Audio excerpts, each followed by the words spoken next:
किस्त नंबर 8 ज़ारा का सफ़र इंसानियत से जुड़ने का। तन्हाई के अंधेरों में जब दिल के बोझ बढ़ते हैं तब हिमायत की ज़रूरत शिद्दत से महसूस होती है।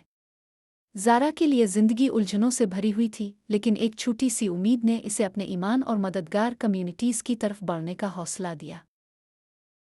ज़ोयुम और मुश्किलात के बावजूद ज़ारा ने अपने मकामी मस्जिद के हलकों और थेरापी सेशंस में शामिल होने का फ़ैसला किया। उन पहली मुलाकातों में वो सोच रही थी कि क्या वाकई कोई इसे समझेगा, लेकिन हकीकत ने इसे हैरान कर दिया।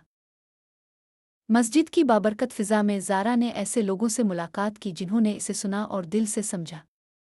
वो एक दूसरे के ख़यालात और तजुर्बात का एहतराम करते थे और एक हकीकी हिमायत का माहौल दिया।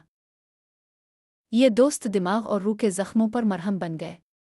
इस नए माहौल ने ज़ारा को सुकून का एहसास दिया, जैसे वो किसी मजबूत शजर के साए में महफूज हो। थेरापी में ज़ारा ने अपने दिल का बोझ हल्का किया। वो जानती थी कि ये महफिल न सिर्फ सुनती है बल्कि इसे शऊर और नई राहें भी फराहम करती है। नई दोस्तों के साथ खिले दिल से बात ने इसकी परेशानियों को हल्का कर दिया।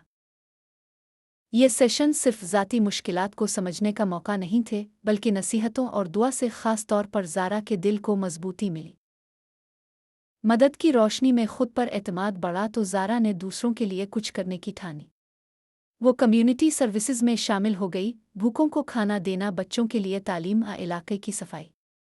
ये काम उसके दिल को सुकून और खुशी देते थे।